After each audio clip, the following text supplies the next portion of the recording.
Foundation 45 is a 501c3 nonprofit that funds counseling services for mental health, addiction, and suicide survivors. In addition to providing services, it works to break the stigma surrounding these topics. Foundation 45 recognizes that musicians, artists, and creative types are often at a higher risk for issues with mental health and addiction. The organization's goal is to serve the Dallas-Fort Worth creative community by providing free, top-tier mental health and recovery services. You can learn more about Foundation 45 at foundation45.org. Foundation 45. Live fast, die old.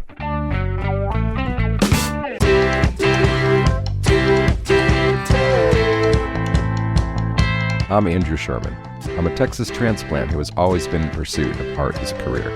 I've played in bands, pursued an acting career in Hollywood, but I found it behind the lens of a camera here in Dallas, Texas. I was born in New York, I've lived in Chicago, Los Angeles, Austin, but I love Dallas. There's a magical artistic scene in Dallas that mostly goes unnoticed to the outside world. This podcast is focused on what makes it so special and the people who make it thrive artistically. If you don't live here, and even if you do, you might not have heard of them. This is the Dallas Famous Podcast. So who you gonna be? Who you gonna be when you're all grown up? Who you gonna be? Who you gonna be when you're all for us? Yeah. This week on the Dallas Famous Podcast, it's the lovely Rachel Teague. Rachael got her start in the competitive world of corporate bands where she really honed her skill and met her core musician group, including her husband.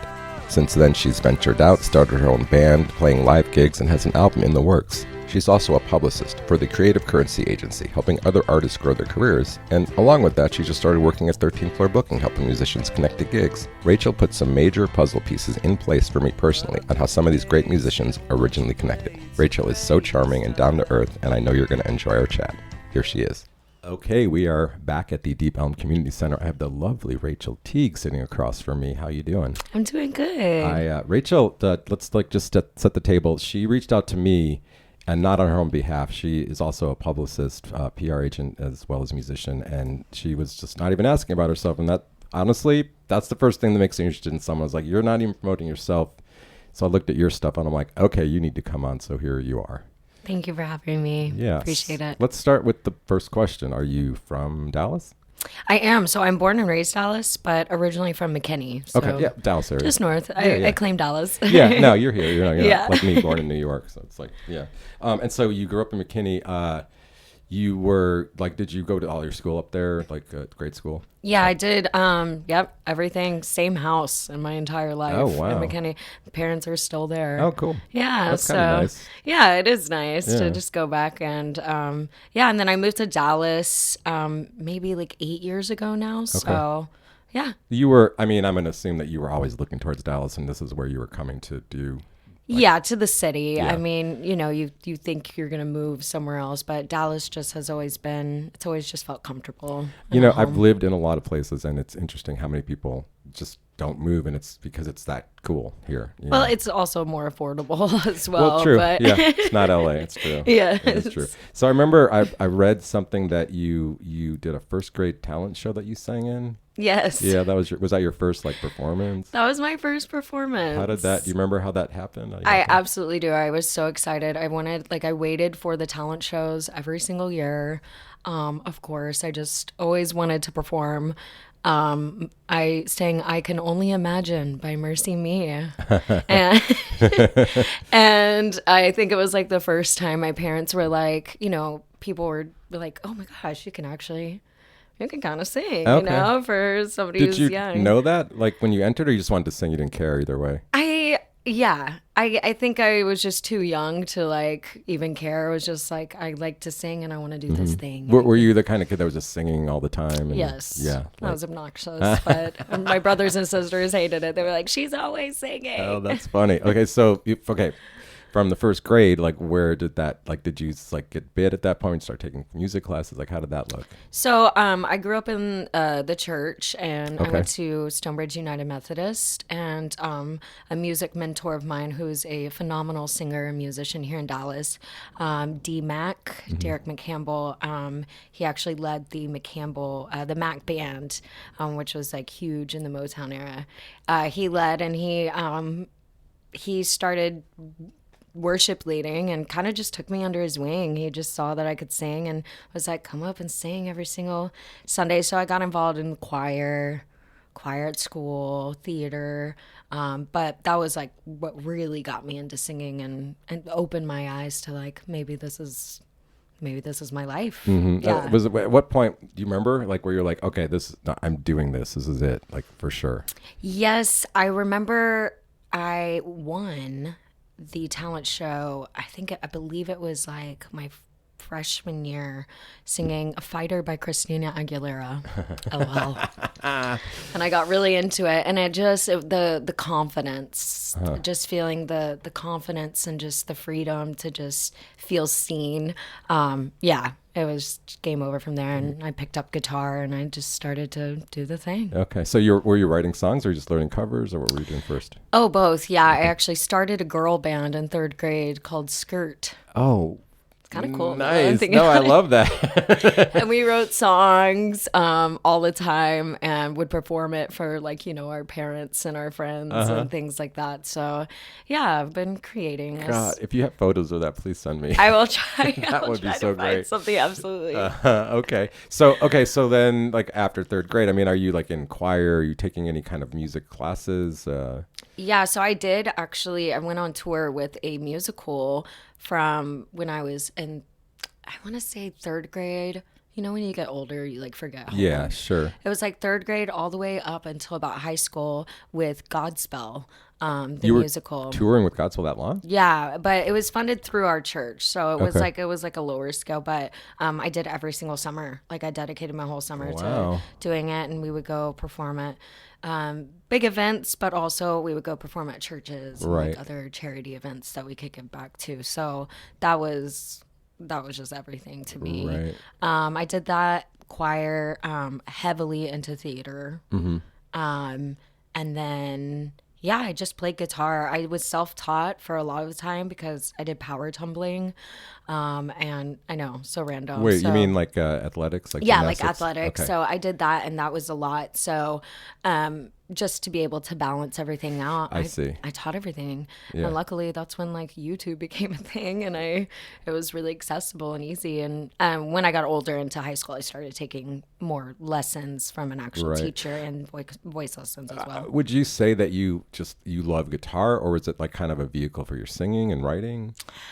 I started on piano. Okay, yeah. And I think I was just so excited to write songs, and I was so impatient with the fundamentals of piano that when I got to guitar and I could just immediately start writing songs after 3 chords, I think I just connected to it a little bit more. Yeah. But I definitely revisited piano the older I got, just to have that foundation. And I went to college for music for 2 years, and so it kind of re-taught me my theory. And Where was that? Where'd you go to school? I went to Collin College, Okay.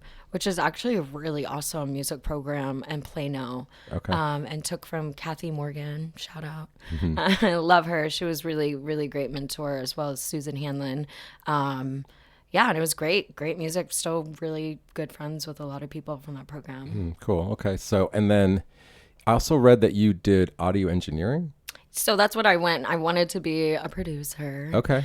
And I started audio engineering there. I did that for 2 years, but then I landed my first teaching job and cover band full time. So I was like doing the full time hustle musician thing, and I just kind of What were you teaching? I was teaching guitar, piano, Okay, so voice. it's all related still. Yeah, and I got that at like 19. So I was working full time at Guitar Sanctuary in McKinney. Okay. And great job, amazing people. And then I just was full time with my first cover band, working all the time, and then I was gigging on the side that I just had to kind of choose, and I chose the hustle. Let me back up for a second. So the producing thing, was that like to produce yourself or just to be a producer in general? I think both. Yeah, I just wanted I wanted to be able to produce my own stuff and just like understand more how to do all this stuff, which is I'm so thankful I did that because it's helped me so much. Were you facing people not doing things the way you wanted? Was there a drive, or was it just a curiosity that got you there? I think I'm just very independent. Like I don't want to have to rely on a lot of people because sometimes you can't, and I just wanted to be able, yeah. And, I'm funding everything myself. So if I can produce it and write it and do all the things, then why not? It's really smart. It's just, it's interesting that you figured that out so young is all, Yeah, I'm really grateful. I'm really grateful for that. I think I just watched a few people that I looked up to doing it at their house, having studios, and you think that you have to rent out a whole studio, but now everybody's recording things from home. Oh, yeah. And it's really nice that we're able to do that as artists. So, like, if you, well, okay, let's back up. I know, well, actually, I'm jumping ahead. I'm backing up to a conversation that nobody else heard. You have an album coming out. Did you record that yourself? Did you go somewhere? Yes, we recorded it. So my husband and I... Let's start with who's your husband? Jordan Carr. Hey, Jordan. Hey, babe. He is a wonderful trumpet player. Yes. That's like his main thing, but he is a wonderful producer as well. He's really dove in and taught himself a lot of stuff. So we just had a lot of our friends come over, recorded ourselves. He helps, I write all the lyrics and I kind of start the songs and say, can we make this cooler in any way? But I think there's something here. And he's like, I got you. And so it's really fun to just teamwork and tackle that together. But yeah, all him. And we just have learned and grown just forcing ourselves to. When I was in high school, there was a band called Timbuk 3 that had the song "The Future's So Bright I Gotta Wear Shades."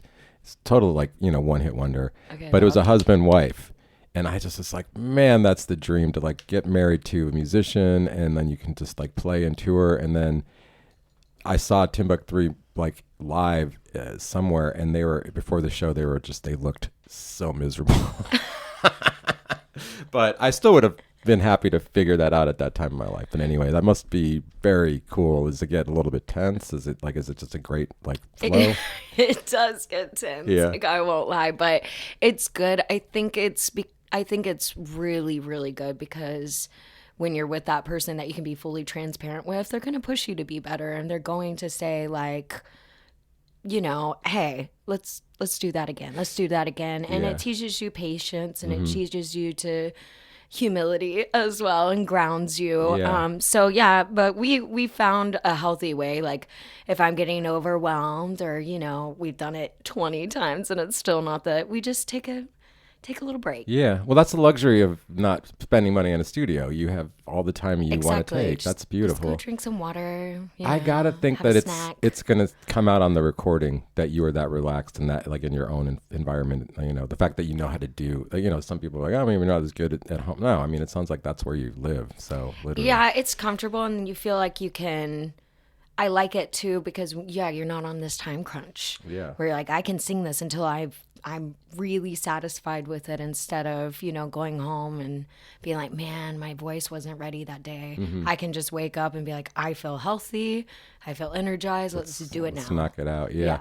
I mean, also that is a healthy relationship that you have, I think, because it's hard for an artist to hear the criticism, and to hear consistently from someone you care about can be bad. But if you figure out, sounds like you did, the way to speak to each other, it's super valuable, because who else you're going to trust that it could be better, It's not that you suck, you could do this better, Exactly. And I love that. And Jordan knows my voice better than anybody. Okay. So if I sing something, we respect and love each other very, very, very much. So, and he's very kind. He's very gentle with me, because we are all very emotional people in this industry. Typically, most of us are. So, he's gentle with his approach. Yeah. I do get flustered, and but he knows when. He's just like, sure. You know what?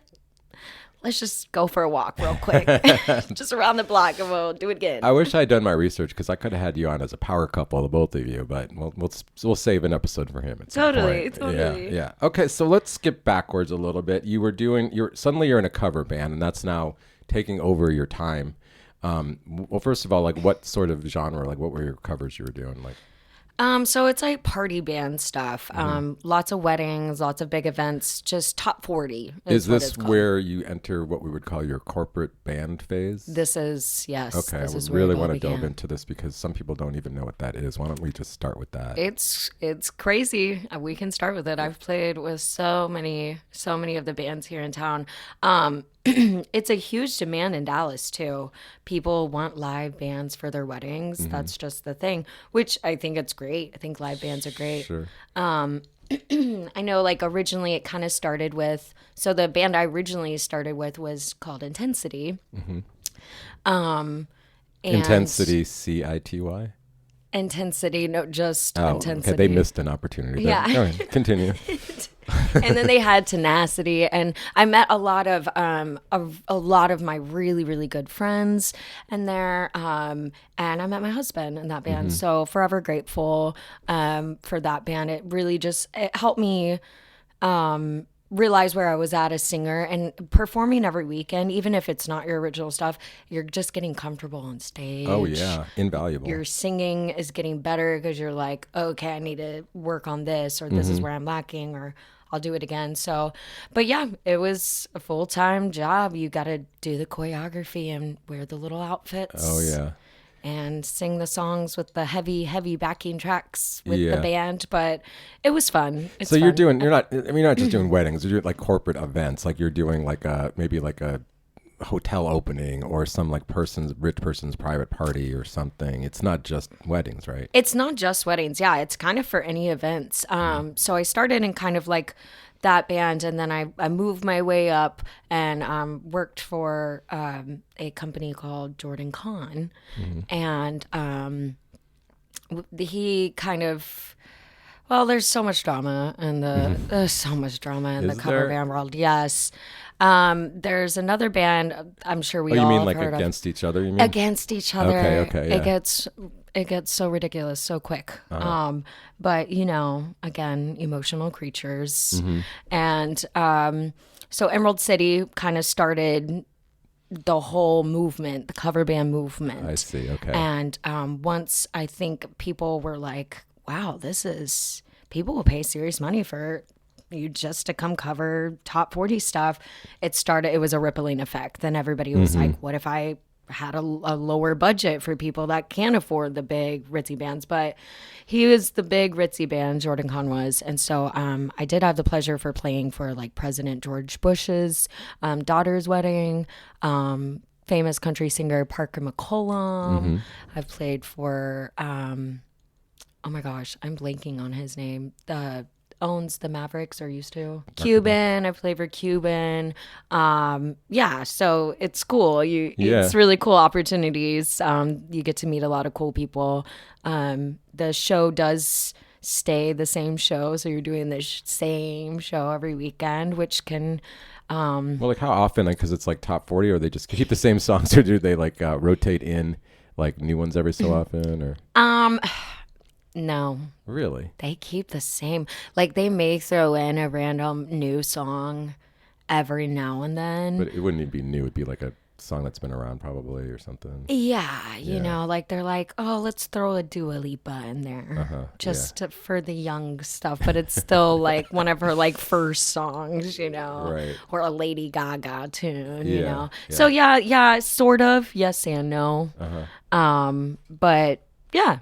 Yeah, I actually have shot Emerald City because I do Carrollton Switch Fest, so like they are always there, and I will catch like the very end of them when I get there usually. Oh, they're great. Yeah. They've got a very tight show for sure. So you were doing that, like maybe not that one specifically, but like you were doing just covers. Is that right? Like you weren't doing any original. For how long was that going on? A lot. That was like a lot of my life. I've just as an artist like just been trying to feel established, and I know we talked about this kind of before, but one thing I wish I could tell my younger self is like, just do it. Like, you don't have to have this platform, you don't have to already be, Oh, so you were sticking with it because you thought it was like kind of giving you more. Yeah, like trying to meet more people, trying to become better, trying to like whatever, but really, just dive in, but it did it did do that in that sense, though, It right? did. It did. Yeah. But yeah. at a certain point, it's like you don't have to do that forever. Yeah, and I began, I'm a little jaded leaving it because it is,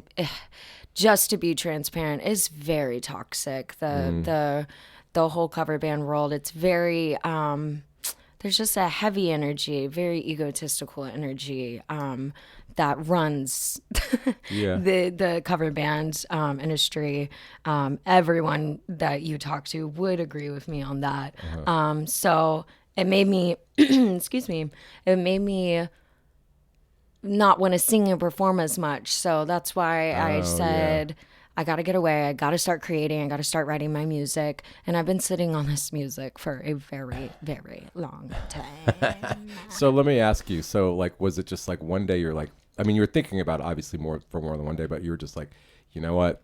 I've had it. Like, do you remember that moment? Oh, yeah. Oh, yeah. I mean, I've said I had it a few times, but I needed a job. So, yeah, that's the thing. But yes, I was just treated very poorly and very, very, very poorly. And I just finally was like, absolutely not. I can do this myself. I can do better myself. So I'm just going to do that. Yeah. Okay. So then you're gone from there. And then like, what did you do first musically? So kind of just started doing that like a year ago. Oh, this is really fresh. This is really fresh for me. And you get comfortable because the gigs are just there in your face. Yeah. The money's right there. So I now just do like lots of solo acoustic stuff, which I really like because I'm in control of like what I'm singing, how I get to sing it, all the stuff. I do lots of solo trio stuff all over town. And I get to throw in original music too. So it's a really great balance. Got it. You see, I mean, not that I'm okay. I guess I have my ego too. Like I was like, how do I not know you? Because I've shot all the same stuff that you've been in the same room as me for sure. Yeah. And I'm like, oh, it's because you've been doing Emerald City. I probably shot you in Emerald City, but I would have never known who that was. So I've worked with the Emerald City bands, not Emerald City. Because Emerald City has like They're set main singers. Oh, gotcha. So it's like a whole like it's a branch. Oh wow. Okay. So they like Emerald City has like 5 different other bands, Downtown Fever, Limelight. You're kind of blowing my mind right now. I didn't realize all that. Yeah, like it's lots. Like there's lots of money, lots of smart bands. Guy, I guess. Yeah, very smart. He started the movement with everything. Then everyone kind of just has copied him. Yeah, really. My buddy is in extended play, and I've shot them a lot, and they do that. And man, it was like I was cursing them every time I shot a promo video. Somebody would leave like right after, not because of me, but it was just like he had to keep. Finally, just like I'm just gonna use it. I was like, dude, you are not. The singers are not your band. Like you're saying, your band is the band. It doesn't matter who's in singing. It's going to be the same songs. But exactly. And so that's, but Emerald City does actually keep the same singers, whereas Jordan different. Con, it's different. You have no idea who the band is, singers are until like you they show hire up to one the of those gig. bands and like they don't even know. Like if like I saw you in one of these side bands, like not Emerald City, and I hired you for you might not even be there. Yeah. Now they did start saying like, oh, if you want to request. Okay, they're smart. Yeah, like request. So I always try to I always wear my hair in a big ponytail. That's my thing. That way, because they're probably not going to remember my name by the end of the night after drinking and party. But they'll be like, can we have the girl that, With the ponytail, yeah. With the ponytail, smart. the curly hair. See, the marketing instincts are there. So now you've been in the year or so of gigging, and you have an album that's just waiting to come out. Is that right? Yes, we're just sitting on it. We have a few other, we have like 2 more songs that are just need to be mastered. Okay. But it's called Out of My Element. I actually got to play that album at the Deep Ellum Art Fair a couple months ago. Oh, cool. I did it live.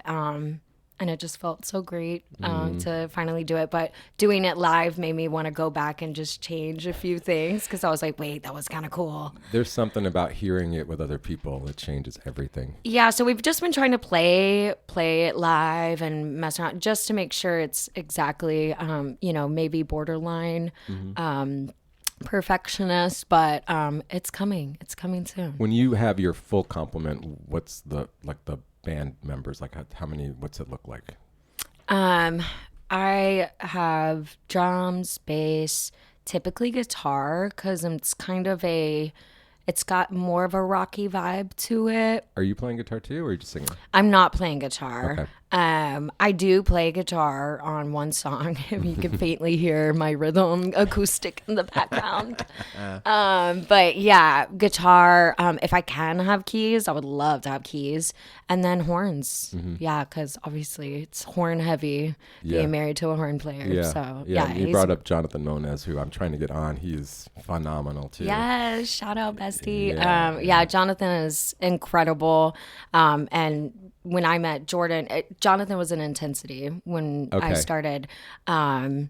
Honestly, everybody was in Intensity. It makes a lot of Grays were into it's Intensity. so funny because like this is like you've uncovered a big piece of information for me personally of like where all these people came together from, because they're not Booker T, you're not Booker T people, so that's not what it is. So Right. This is it. I just thank you for solving this little mystery for We us. all came together. Yes. Like I met Kiara Gray, Quentin Gray, and that they were in Tenacity. And then I met just so many people that play in the Deep Ellum area. You're saying Black Dynamite too. Black Dynamite. We met through just the Deep Ellum scene, but he definitely was Booker T, and then Yeah. he didn't have to do any cover band stuff. He's good. He plays covers of Erykah Badu, but then she's actually there, so it's not a cover; it's the actual song. That so, part. Yeah, That part. Yeah. He was on. He was great. So, you said that we can maybe hear a song.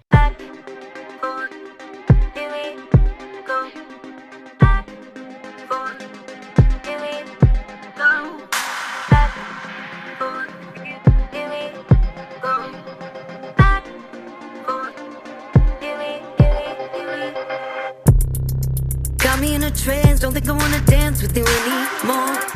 Got me on a high, like everything's alright, then I end up on the floor.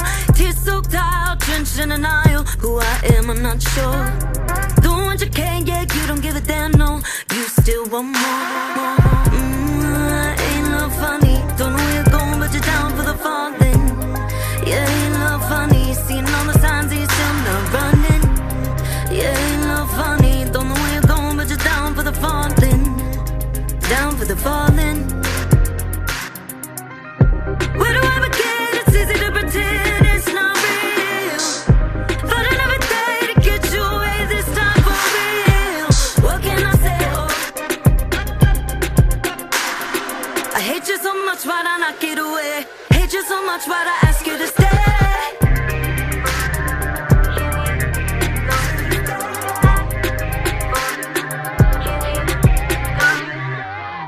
Got me hypnotized, that's like I'm paralyzed, and your fingers on the gun. If you're not crazy yet, I guess I'm gonna bet that you're not having fun. Bruises on my mind, so much wasted time. No one's gonna survive all the ways that I and the way you chase. What a waste. Ain't no funny, don't know where you're going, but you're down for the falling. Yeah, ain't no funny, seeing all the signs that you're still not running. Yeah, ain't no funny, don't know where you're going, but you're down for the falling. Down for the falling. Where do I begin? It's easy to pretend it's not real. But another day to get you away, this time for real. What can I say? I hate you so much, why'd I not get away? Hate you so much, why'd I ask you to stay?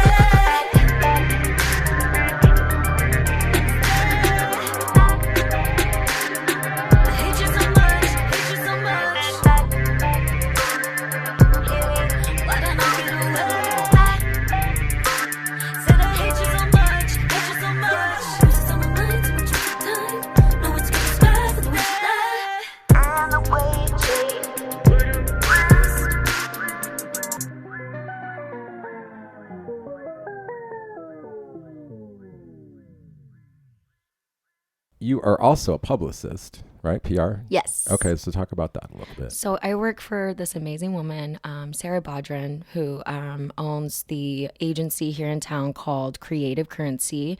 And I'm an account manager. I do PR for several artists, a lot of young artists.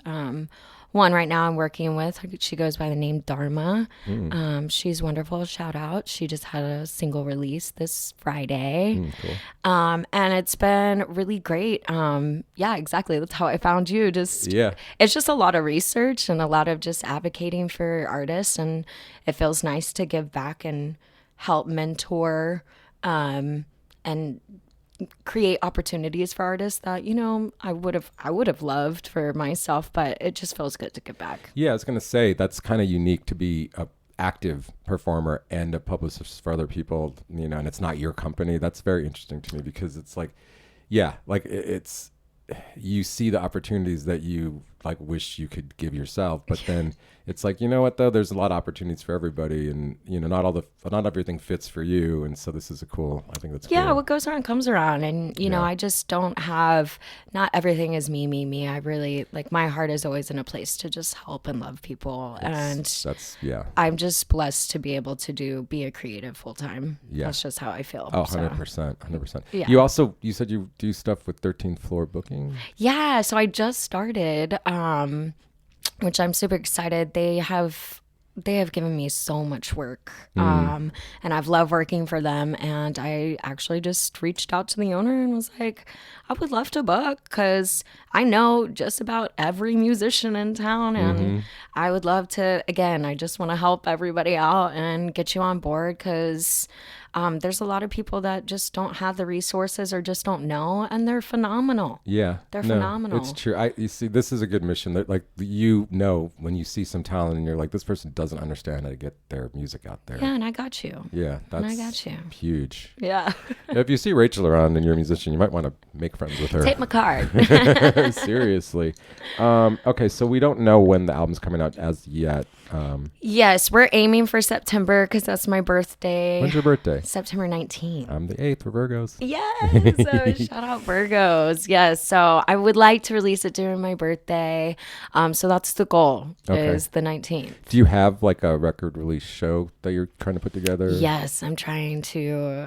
I'm working on it. There's a few venues I'm between right now. Well, let us know, and we'll share all the information for people to Thank you. find I really appreciate that. Of course. Yeah. What else did we miss? Did we miss anything? I don't think so. I think we covered. I mean, you're exactly who I like having on, because you have your own artistic thing, and then you're doing all this other artistic like adjacent stuff to help other artists, and like that's kind of what makes it all happen. Because there's too many opportunities for one person, and you know, it's not everybody wants to hear the same song all the time either, so you need like a diversity of exactly. And it's what keeps us connected. I think that's what sets Dallas apart from a lot of cities. Like, we are very connected, and there's like a family vibe, you know. It's like, I got you, and I know you'll have me in the future, and that's just how it goes. Rachael, thank you so much. You were great. You're better than I even thought you'd be with all the stuff you're doing. So we're looking forward to the release, and we'll be keeping an eye out for all the stuff you're doing.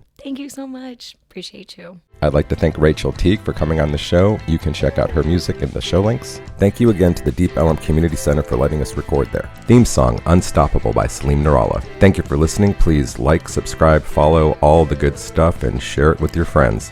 We'll see you next time.